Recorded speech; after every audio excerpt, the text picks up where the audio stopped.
What is up, travel geekers? It has been such a long time. For those of you who don't know who I am, my name is Adeline and I am the creator behind Travel Geek. So in the past few months, I have been trying to work out what are the main challenges that you guys are facing so that we are able to help you live life on your own terms. And one of the few things that have come up was a lot of you guys don't really know where to start. And the second most common challenge that you guys face is having trouble finding remote work.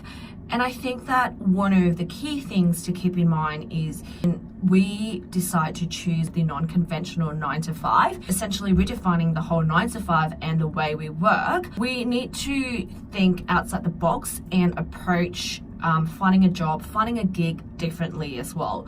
What I've noticed is a lot of people, especially the ones that try to get out of their 9 to 5 and into the world of remote working and starting your own business, still using the same method as they use in the conventional job. So today we are going to run you through how to look for your very first remote gig.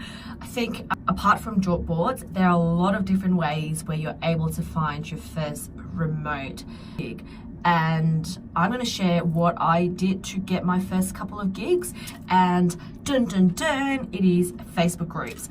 I know there have been a little bit of negative impressions on Facebook groups where, there are too many people in Facebook groups now. I don't know if they're legit or not, or I just never get a reply.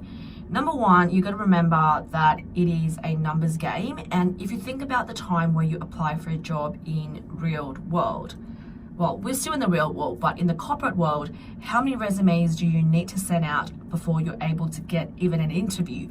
This applies to the remote work scene as well. So don't give up upon the first rejection that you get. And also always remember that a rejection now does not mean it is a rejection later. And another no means you are another step closer to a yes. That was a mouthful. So what I did with my Facebook groups was I joined Facebook groups that are within my niches and also within my service, like the services that I offer.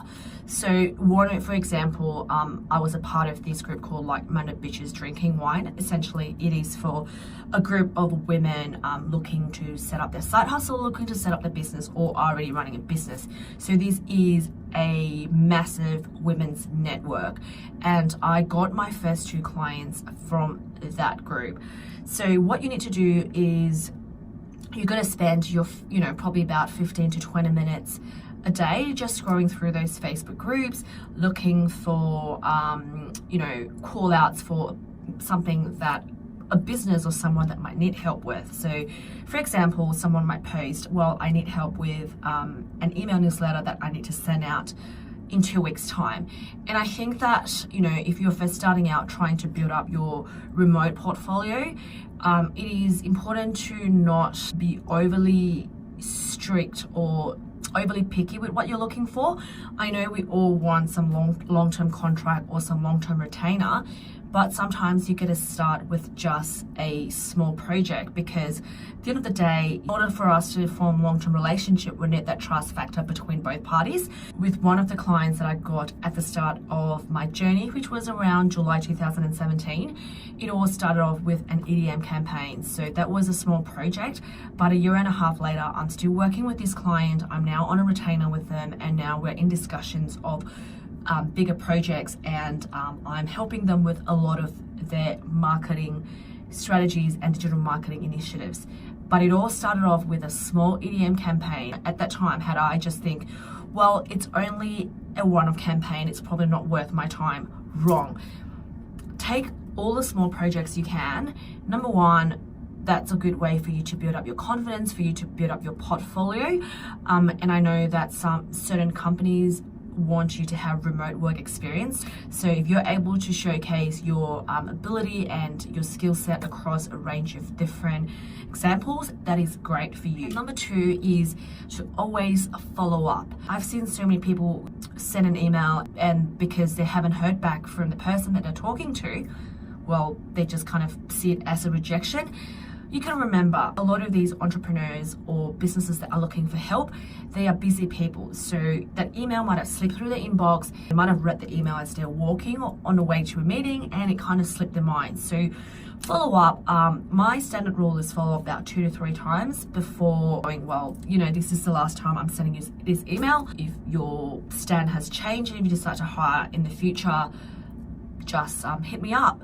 So follow up is very important. With this long-term client that I had, I have to follow up countless time, and there was like a good break between April to October last year where it was just kind of back and forth and maintaining that relationship. So yes, be patient. And the last tip that I have is to be proactive. Proactive is probably one of the most important traits as a remote worker. And if you can't even demonstrate that at the start of the hiring process, what makes you think that your potential employer is going to hire you upon looking at your resume?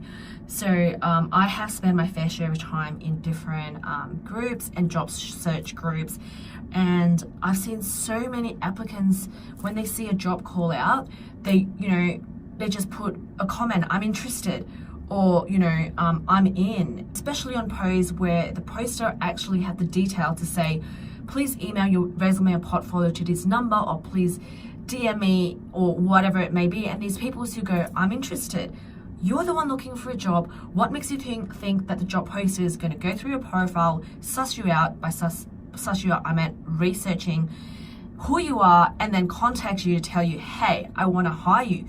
You gotta be the person that is taking control and making an effort.